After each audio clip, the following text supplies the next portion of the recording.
glad to be with you all today.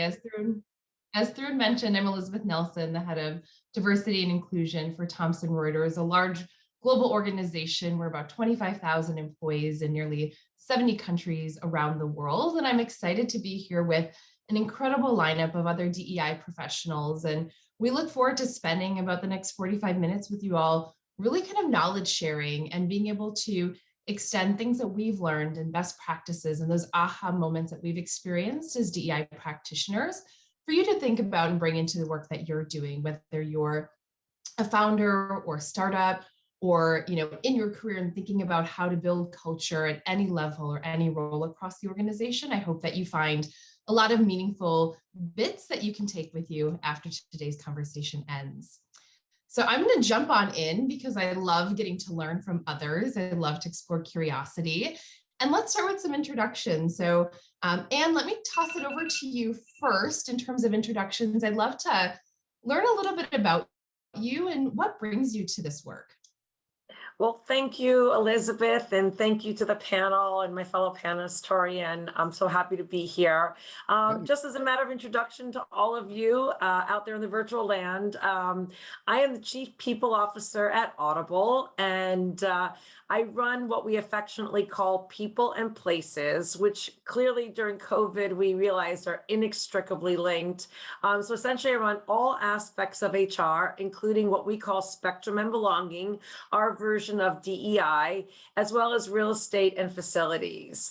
And what brought me to this work, Elizabeth, it started, gosh, and I hate to say this, but over 20 years ago, when I grew up in investment banking. I spent 15 years on the fixed income and equity trading floors in sales, and really found myself probably in the early 2000s being one of the only senior women on the trading floor, and was tapped on that literal shoulder, not even proverbial shoulder, and said, "Anne, men run in packs, women don't.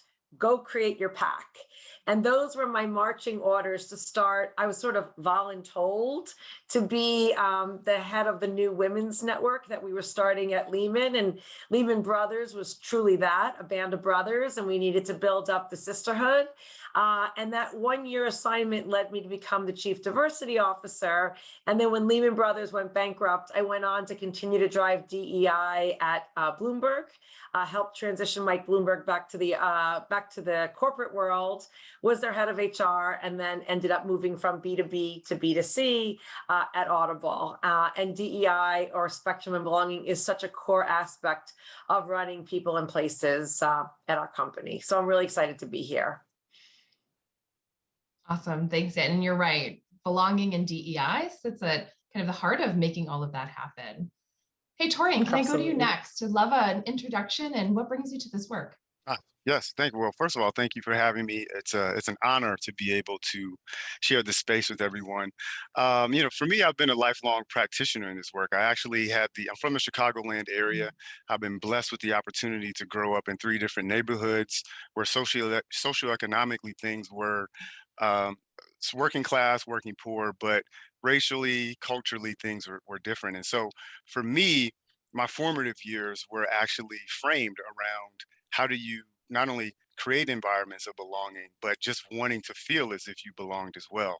Professionally, I've had the opportunity to implement a lot of those things, starting off working in finance as an analyst with Northern Trust, to moving on into publishing and educational technology with Houghton Mifflin and with Pearson.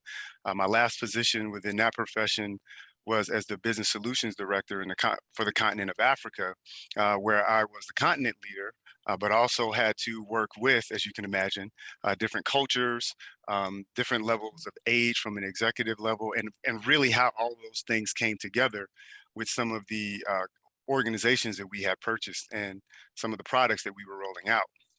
From there, I had the opportunity to move on to China, studied as a student at Tsinghua University, studying the language, as well as earning a degree in development economics and starting a company, which I had a chance to exit in 2015. From there, moved on to executive coaching, where I was working with high-level executives on not only talking about the policies of equity, access and inclusion and belonging, but how do we start to practice those from a courageous vulnerability standpoint? And I am currently the head of inclusive recruiting for NVIDIA, based out of Santa Clara, California. So for me, it's always been ingrained as a practitioner, and it's really important for me to be able to not only talk about how these have been important from a policy standpoint, but how we show up as human beings. Because, truly, particularly from a leadership standpoint, we are who we are no matter where we are. So these are Mm. things that have to live beyond just the workplace, but how we show up as human beings. And as the last panelist said, also from a professional standpoint, quantifying why there's a business impact as well as a personal impact in our lives. Yeah, so true. And I think that, I think reflect on the work that I'm doing right now, right? We're fundamentally solving human issues and Mhm. solutions and making sure that, humans can thrive. So I love that you're, thinking about it from a very human-centric approach as well. That really resonates with me. Thanks for sharing that. Chante, over to you. Tell us a little bit about yourself and what brings you to this work. Thanks, Elizabeth. Lovely to be here with Anne and Torian and all of you. So thank you. My name is Chante Butler. I'm head of diversity, equity, and inclusion at Flatiron Health. Flatiron Health is a healthcare technology company where our mission is to learn from the experience of every patient living with cancer. So by default, if you think about our mission, that human perspective of it's in our DNA, right? To really be actionable and intentional about that all, right? When we talk about cancer patients and really making sure that we are doing all that we can do to ensure that we are living that mission. I came to this work through consulting. Prior to Flatiron Health, I worked at Accenture and Deloitte, and was always involved in various initiatives and work there. I come from pharmaceutical quality background, so I always worked on the manufacturing quality side, but was very active in diversity, equity, inclusion initiatives at each of those companies. And when I came to Flatiron, I think I had the shock of hearing about tech, but then seeing it firsthand and really working on it. I just became really motivated of how can I help solve this challenge at Flatiron. And I think for me, I was really like, I need for Flatiron to see that there are diverse people all over that look like me, that are Black, that are brown, that are Asian, not just white, and really being intentional of like, hey, do you see us? Do you see me? And that's what really motivated a lot of my work beginning at Flatiron. In 2020, when the whole world was going through a cultural awakening, we were going through that as well as a company.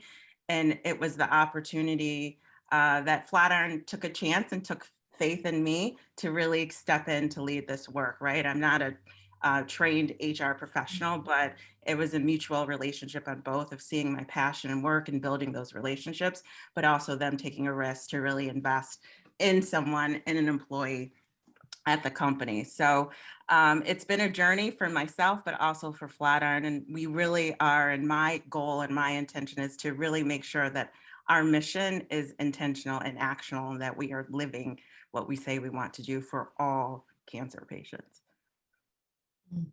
Wow, such a powerful mission. And thanks for sharing a bit about your journey as well. And now what you're pressing for to really bring to life with and through your mission at Flatiron.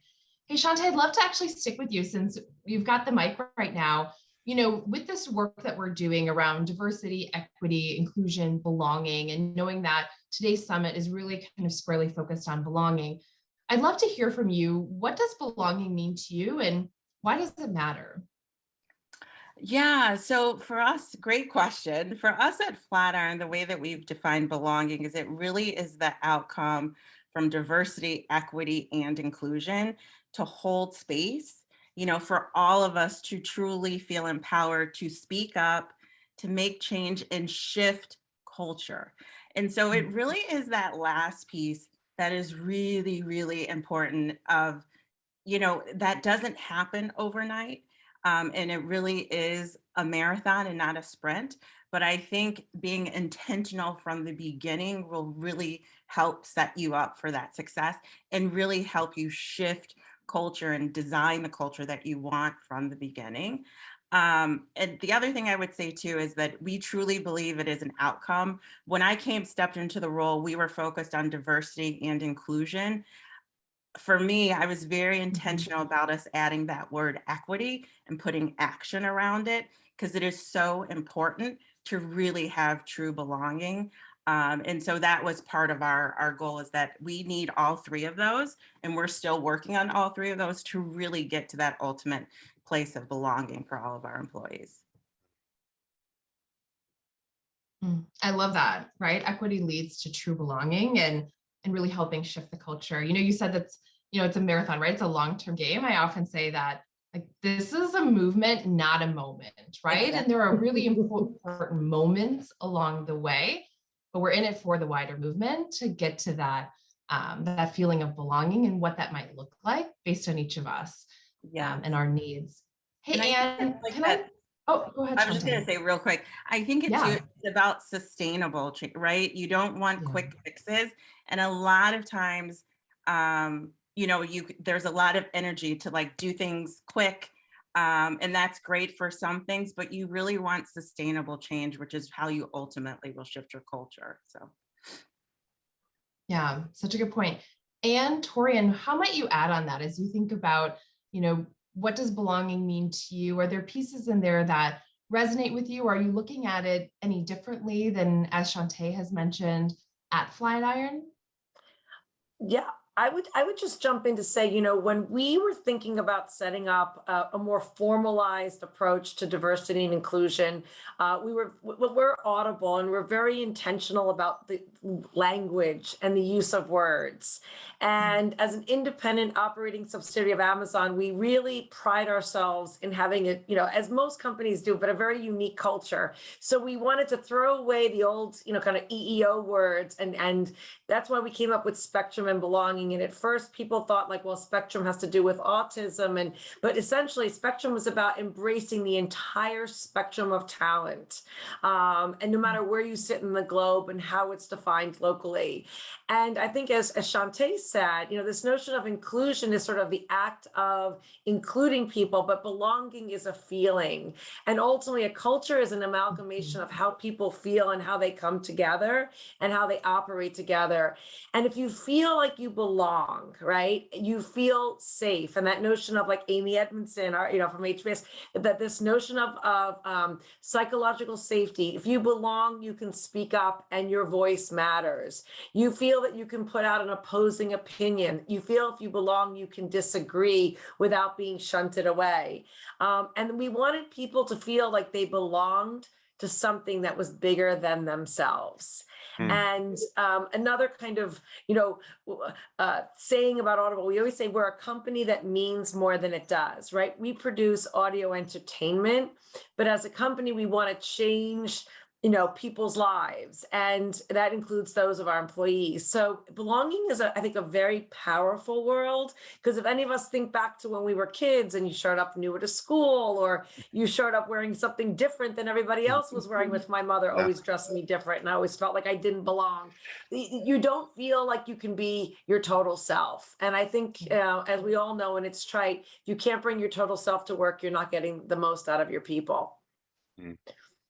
Yeah, I would agree. And I think if everyone on this call, or everyone who is listening, if we really think back and just reflect, we all know what belonging is. We've been in, or we felt in certain environments, whether it be with our family, our friends, hopefully in a work environment where we feel as if we belong. And the word that I like to use and what we're trying to permeate throughout NVIDIA is nurturing, right? It's a nurturing environment where not only are people coming together to do their life's work, but they feel at home doing their life work. They feel safe doing their life's work. There's high care, but there's also high accountability doing their life's work. And that's where there is a environment of belonging, where people feel a sense of belonging, where even when we are being challenged, or we're being stretched and asked to do more, or we have to step back because of certain life situations, that there is that ultimate sense of belonging that's there. And so one of the things that has been really important for us as we're starting to grow things out is to really start to find the center around shared values, right? Where are the areas where we can come together and we can make sure that we are not only aligning, but we're also agreed upon, and make that the route in which we start to grow things outward. And it's one of the ways in which we're starting to look at rollout programs, but specifically for the type of talent that we attract and are hiring, that we want to make sure that there's a sense of that for any potential candidate, or not even for a candidate at the organization or at NVIDIA, but just anyone who encounters an NVIDIAN anywhere throughout the world. So it's definitely a challenge. And when you're in a highly technical environment, it's also can be a challenge in making that translation, if you will. But it is something that we found that is creates an environment of openness, and when we have those that are open to it, it begins to flourish. So to us, nurturing would be, if to encapsulate it in one word, would encapsulate what belonging is. I like that. That's really powerful. Torian, thank you for sharing that. So I'd love to, break it down and make some of this, even further practical, right? So we've talked a little bit about, this culture shift and sustainable change, connecting it to mission and intentionality with the language that we use and how we use it, and that feeling, and, ultimately nurturing, Torian, from your point of view. I'd love to break it down and hear from you. What is your organization currently doing to support work in that space? Are there any key initiatives that you're really leaning into, or spaces in which you're starting to see good momentum as you move the needle on belonging? And let me toss it over to you first. Sure. So I would just highlight two streams of work that we're doing, and it's something that I would not say is unique to Audible. I did this when I was back at Bloomberg, and even back in the days of Lehman, which is, in any organization, there are multiple parts of that organization. At Audible, it'd be tech, our content, organization. There's G&A, right? All the, whether it's finance, accounting, legal, or even our marketing organizations. Each one has its own kind of subculture, right? And people with different skills, knowledge, and responsibilities. So we ask each one of our leaders to come up with a business plan around the dynamics of, let's say, diversity. So you understand, your pipeline to your hires. You understand your attrition. You understand your demographics and how the acquisition and the attrits affect your pipeline. And every business has different supply in the marketplace, right? Every part of the organization realizes that, well, actually, our problem is actually finding and hiring, and others are like, well, we're losing more, Latinx than we actually have in our population, so it's dilutive. So every business comes up with their own bespoke way of changing their numbers. And I don't want it to sound inhuman, as we've been talking about humanizing the journey, but really understanding, what you need to do in terms of then targeted initiatives. So I'll give you an example. So we have entry-level customer care, customer service, in which we employ all local native Newarkers from Newark, New Jersey. But we also have expanded our program to a group called Cornerstone, which is previously incarcerated people from lower socioeconomic and disadvantaged backgrounds who may not have the education of others. And so we have a really beautiful pipeline of underrepresented groups going into customer service. Well, we realized that if we pipeline them, for example, to our QA, our quality assurance team on the tech side, we could actually migrate hourly, workers who are coming in with minimal skill sets to actually start to more technical jobs. So we have, a real business plan in place to migrate talent from one part of the organization, which is more at the junior levels, up through the organization. So I would say to you that we probably have about a dozen bespoke business plans throughout the organization as it relates to DEI. So that is one way we're driving, diversity, inclusion, and belonging. But when you really want to dig into belonging, it's really about our survey strategy. And we do have an integrated survey strategy where we survey employees after their first 7, 30, 90 days. We do 2 annual surveys to the organization. And then we're also doing regular pulse surveys, which send out regular questions.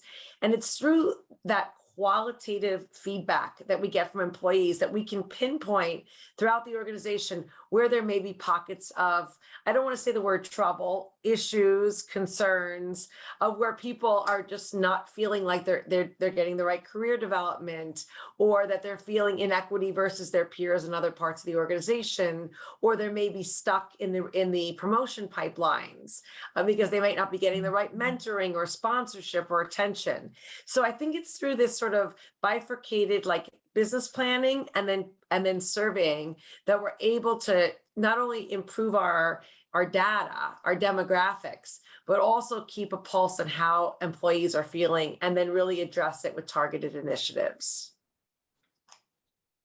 And a follow-up question to that, when you're looking at some of that survey data and really looking at those quantitative results that you're getting through that, are you able to kind of disaggregate your results by your diverse talent communities as you think about the pipelining and some of the strategy work that's happening from a business perspective? How does your data that you get through that really kind of provide the granularity that you might need to understand where you're tracking and not tracking?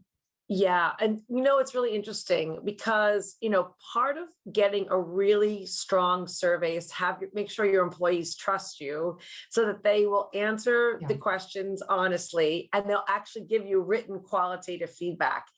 If they know it's not an anonymous survey, then, their chances of getting that kind of really candid feedback go down. So what we do is we make these surveys purely anonymous, which by the way has its downsides, but we then ask people to self-identify voluntarily.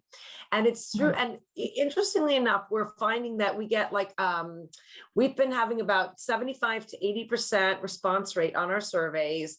And I would say of those that respond, we get also about a 75 to probably more like 75% self-identification.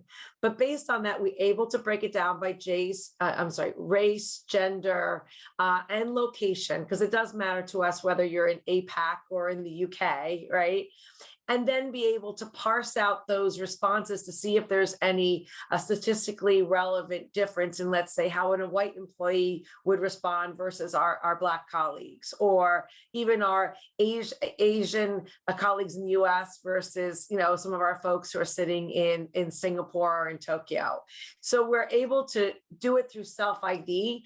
And the bottom line answer is there have been discernible answers in very targeted places. And then we're also happy to report that sometimes, I have the ability to have, trusting relationships with my managers. Like that was one of the questions. We saw no discernible difference based on race, gender, ethnicity, country of origin. So we're able then again to pinpoint the hot spots and then go deeper in those places. Awesome. Thanks for that, Anne. Hey, Torian, can I turn it over to you next? I'd love to hear, what are you doing at your organization? What is your organization doing collectively to continue to drive work in this space, and any particular initiatives that you're leaning into to build that momentum? Absolutely. I think that Anne hit on it. It starts with trust. And so we're starting there. Broadly, really looking at how do we start to build an environment of trust. And the first place to start is individually understanding what we value. So from a potential hiring manager standpoint, from a potential interviewer standpoint, and then throughout global HR, rolling out programs that's really more of a self-values discovery, if you will. If we think about it, just to humanize it, if you will, a lot of us can't articulate what are our top 3 to 5 core values that we really show up with in every part of our life, right? That translates personally as well as professionally. How do we extrapolate that first from a training standpoint and awareness? And then 2, how does that connect to our larger values of the organization as NVIDIAns? And then the second part of that is training and awareness around just really learning how to listen. And that's a word that we use a lot, and I know Brene has really proliferated what that looks like over the past 5 years. But listening is a skill, and not listening to be right, not listening to give an answer, but listening for understanding, and listening in a way in which it is inviting and people feel nurtured, and that ultimately that they actually feel heard. And then from there, we start to get into, from a recruiting standpoint, not only what are some of the things that we're looking at from a technical skills standpoint, but how are we starting to take those individual values, our common shared values, our ability to learn how to listen, and then how do we start to look for and source for attributes, right? And those attributes are things that may not necessarily be able to be taught, but they're transferable attributes that can be applied across different parts of the organization that add value collectively to what we're doing. So that's the long-term strategy that we're rolling out over the next 18 to 24 months, and increasing our awareness and education around that from a hiring manager standpoint. Now, we do have some more short-term programs that we've been rolling out.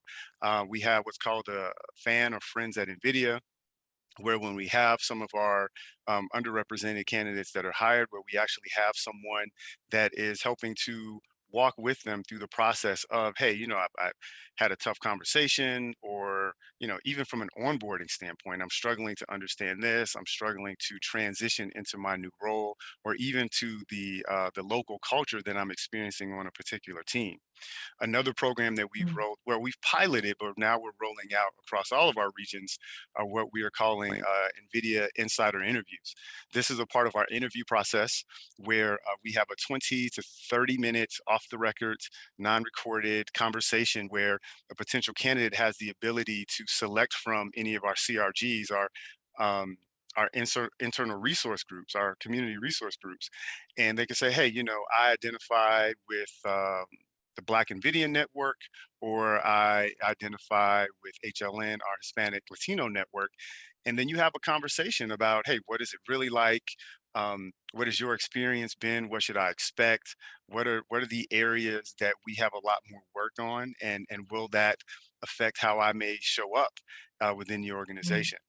Those are two tangible programs. And then the third is we have essentially what we've done in the past prior to me coming on, but we're rolling out in a more programmatic way, which we're calling our opportunistic candidate program. And essentially it's, how are we looking at those attributes, and we're creating a repository of talent that is not rec based, but it's actually based on maybe the current needs, but really the future needs of tech, and how and where we're growing when it comes to AI, machine learning, and all the areas that are really going to be driving the future of everything that we do.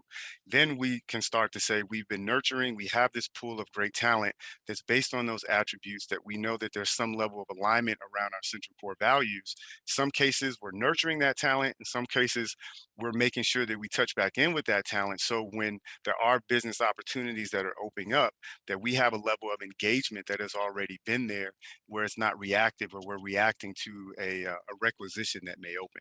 So we've seen exponential traction in all three of those programs, and it's hard to keep up, but it's a really good problem to have, that we have on our team, which is why I'm in the process of doing a lot of hiring at NVIDIA right now. You're right. That is a good problem to have. And I love hearing about that. Your point around those kind of insider interviews, I'm hearing more and more of companies doing that, of bringing their, employee resource groups or business resource groups into the process, and making talent who've said like, hey, I'm happy to share my experience as, my case, an Asian woman working at Thomson Reuters, to other women or Asian talent that might be interested in my perspective, and really, what was my experience look like, or how might that have come to life with and through my identity. I'm hearing more and more companies doing that as part of the interview process, and bringing that to, offline, outside of, the rubric for how you're rating somebody, and making those opportunities available. I love to hear that you're testing that. That's really cool. Hey, Chante, love to bring in the conversation as well. What are you doing there at Flatiron to help support the vision of driving towards, equity, as you shared, and further belonging, and any particular initiatives you'd like to share with this group? Yeah, thank you for the question. I love hearing what Anne and Torian are doing at their companies and leveraging some of those ideas. So thank you for sharing. Our work at Flatiron falls into three, what we call anchors: community, culture, and career. So all of our work kind of aligns to those three. And then we execute based off of a 5-pillar strategy for that. So we have data and metrics, recruiting underrepresented minority talent through recruiting. We have research, we're a health tech company, and we have internal career development for Black and Latinx employees, and then also building our culture. So for us this year, I'm really excited. We have just brought on a new head of health equity and health disparity research. So we really have the opportunity to really focus on this piece of health equity and really incorporating that into our DEI strategy. While we have talked about it before and have done actions and work towards that, we really have someone who's putting a strategy together for us. So it's really a great year for us to kind of weave that into our DEI program and really infusing DEI and an equity lens across everything that we do at Flatiron. As Torian was talking about machine learning, AI, like how are we bringing this health equity and DEI lens to the work that we're doing as engineers, as quantitative scientists, as biostatisticians. So really being able to really have a broad DEI program that really reflects what we're doing from a business perspective and how we support what we're doing from a business perspective is really exciting for us this year. The other thing I would say is that we're really excited to partner with companies like Mandala. So this year, we're really excited to partner with them, and we're rolling out a very intentional program for Black, Latinx, and Asian employees at Flatiron. And this is really focused on mental health and well-being of our employees, right? And also really starting to focus on how do we create psychological safety for all of our employees, but in particular, employees from previously marginalized communities. That's really, really important. As Anne was talking about the surveys, we do an engagement survey 2 times a year. And so really like leveraging that to really drive where our program needs to focus. And this piece of psychological safety, trust that Torian talked about, how do we do that on a macro level across the company? So really excited to partner with Mandala as we roll this out this summer. So Tarun and team, thank you. And then the other thing I would say we're focused on is really how do we ensure that we have equity and access to opportunities, right? In particular, as we think about building leaders at Flatiron, ensuring that we have equitable access to internal opportunities for all of our employees, but in particular, Black and Latinx employees.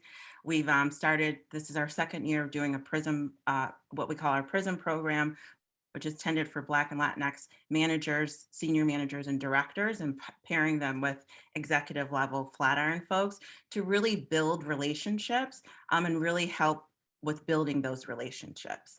I'm going to pause there because I need to sign back into my my laptop before I cut out. So I'm just going to pause there. No worries. Yeah.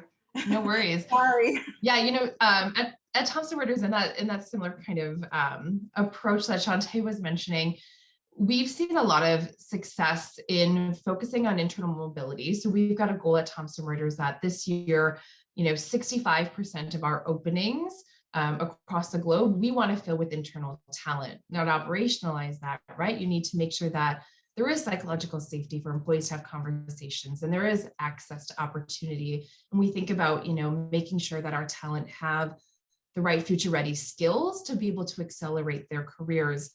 One bit of success that we found is McKinsey in the last few years came out with their 10 goals around racial equity. And as part of that, one of their goals was to create a Black Leadership Academy. They've since expanded to a Hispanic and Latino Leadership Academy and an Asian Leadership Academy this year. And we, this year alone, are putting 280 of our Black, Asian, and Hispanic and Latino talent through those programs. And what we've seen in the last year of just piloting with their Black Leadership Academy, an almost 40% increase in internal mobility of our Black talent, and Black talent saying, like, this was a really critical program for me to be able to accelerate my career. So I'm really excited for us to see how do we continue to build on that. And to your point, really kind of think about breaking down barriers for talent and really understanding our talent and getting to know them. So, Anne, you mentioned surveys, and Chante as well. We're not only using that survey data, but we're also spending a lot of time this year. We say we want to know, grow, and flow talent. We've been doing a ton of stay interviews, and something that any size organization, especially small organizations, can use to really have conversations around like what's working, what isn't working, how do you like to be recognized, where are you looking to grow next, how can I get you connected to leaders that might have opportunities on their team, but just having conversations at a more granular level and a more human nurturing level, to your point, Torian, to really get to know our talent. So hopefully that helps as folks in the line are thinking through too, how else can I bring this into my day-to-day? As all of us continue to drive this work, I imagine that we're all working with and through a number of stakeholders across the business. We've talked about, business leaders and other peers that are doing this work. Chante, to your point, bringing on somebody to focus on health equity and building out that strategy. I'd love to hear, and starting with Torian for this one, how might those of us that are working in the world of DEI and or taking on more DEI work as part of our day-to-day to drive culture, how do we best bring along stakeholders with us in this journey so that's truly embedded in the DNA of an organization? I'm a true believer of modeling, especially from a leadership standpoint. So one of the challenges that I have for our global recruiting team is, some of the actions, some of the policies and communications and level of awareness that we're trying to roll out across the globe, that we're actually modeling so that we become the litmus test and the example for how do you interview different, how do you evaluate talent differently. We talk about the opportunistic candidate program, like, where are we creating that across all of our regions? So that's one of the things that I've challenged our regional leaders to roll out in a formal way, so that becomes a litmus test. The second, or maybe even 1B to that, is holding a lens or a mirror up to our staff or our executive team for doing the same, right? Mhm. So this way you have, models or examples of where you are as a leader, and those that you have in your sphere of influence or your span of care. But then also from the executive level, you have that. And so regardless of where you may sit in the organization, and then having that from our organizational leaders, we're really surrounding the problem, if you will. And then that's where the challenge of, hey, like, here's some examples, here's where we're doing it internally.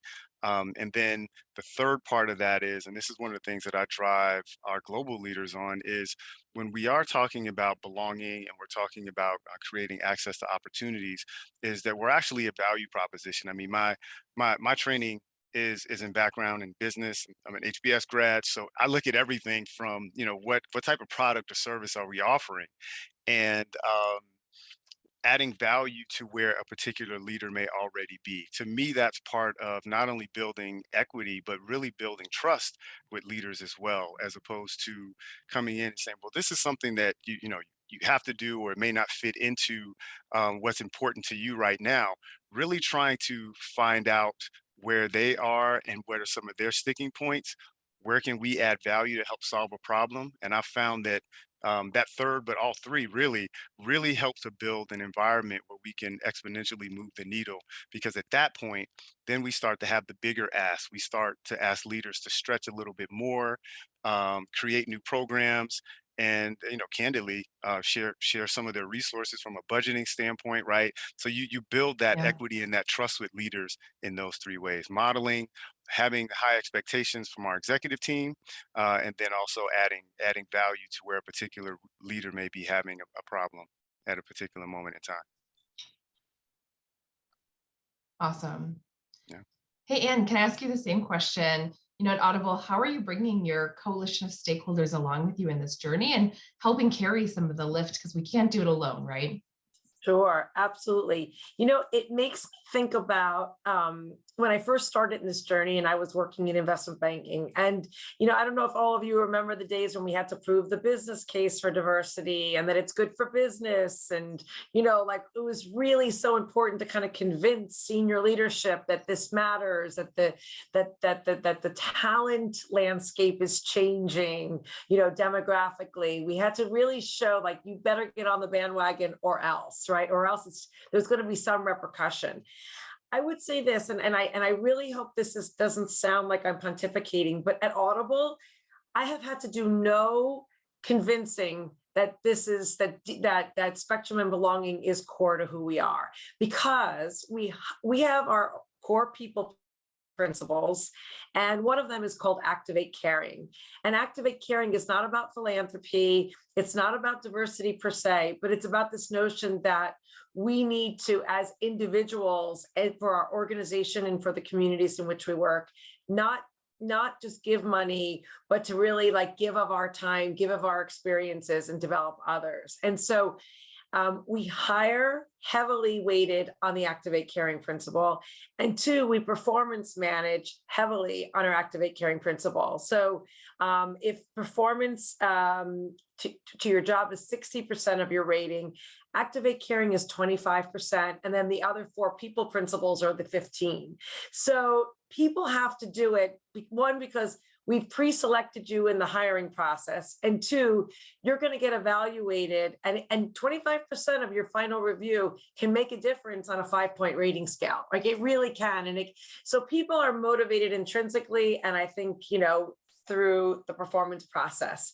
So we really find that everybody cares. And the other piece I would say, particular to Audible, is that our listenership, right, demands, you're seeing right now the whole movement in Hollywood to have more Black and Latino and underrepresented producers and directors and actors as protagonists in films and movies and TV. Well, we're seeing the same movement on the audio side.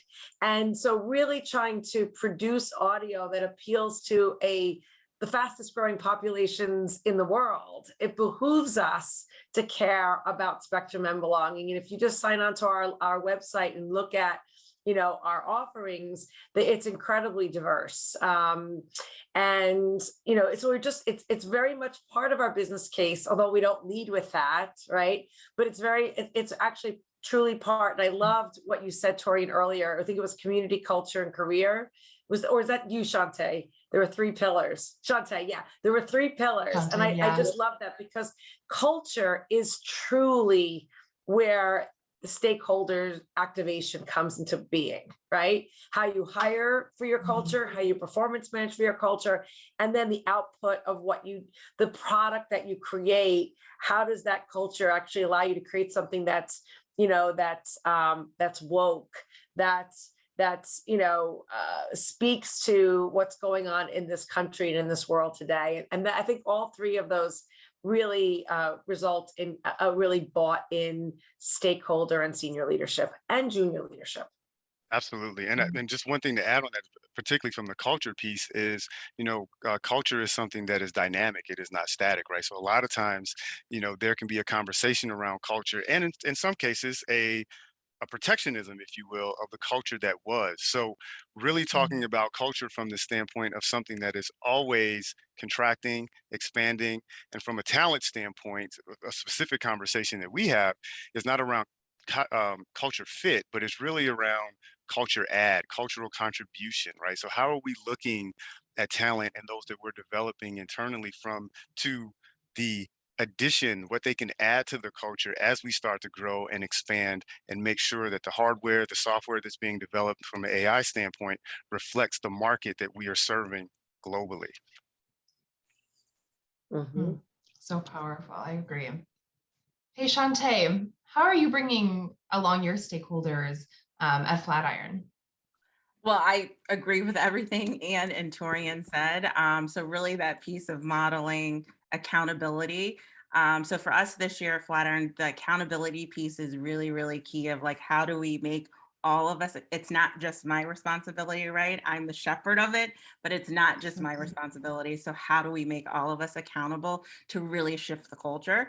And part of that starts with how do we build inclusive leaders? So really focusing on what are the capabilities for our leaders to have as we think about diversity, equity, and inclusion, and really working with them to outline that and also build out how we're going to hold ourselves accountable to that.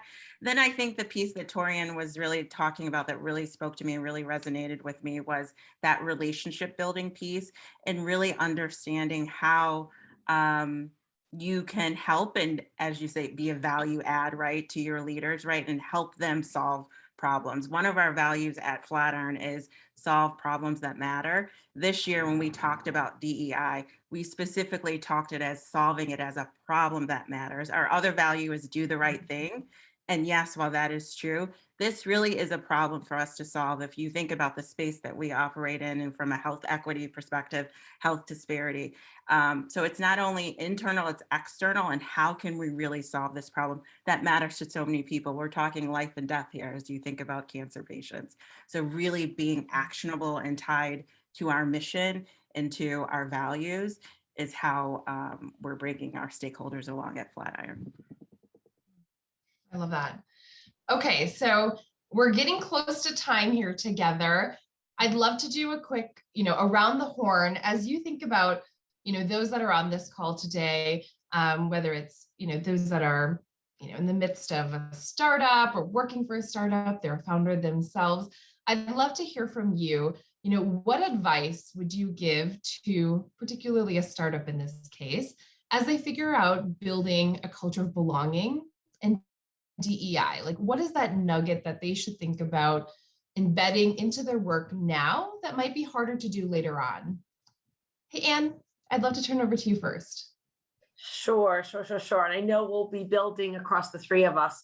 So this may sound really basic, but it's harder to go and take a mature culture and embed aspects of diversity and inclusion, DEI, spectrum and belonging. But when you build it right in from the beginning, right? So build it into what you require of your pipeline for new hires. Build it into your question bank for the interviewers. Build it into your promotion criteria, your career development aspects. Build it into your L&D, teaching, going from individual contributor to team leader to leader of teams, all aspects of how to manage through difference. And if you can do that from the very beginning, it naturally gets embedded into your culture. And it, embedded into your rewards, right? Embedded into how you recognize and reward people. And I think no matter what, make sure you choose leaders who intrinsically believe in it. And, I don't insult anybody on this call, but again, I remember the early 2000s when, white straight male CEOs would get up and say, well, I believe in it now because I have a daughter. Let's get beyond that kind of, any way you come to it, right? But I think you need to make sure all your leaders truly believe in their hearts that diversity of thought and perspective will result in a better culture, in a better product, and a better relationship with your customers. Yeah, I don't know if I can add any more to that. I mean, you hit it on the head. I think that it's such a vital part to think about this, embed and grade, measure, and particularly from a leadership standpoint, I would even go as far as to talk about the co-founders that you bring in, the type of funding that you raise and where you raise those funds from as well.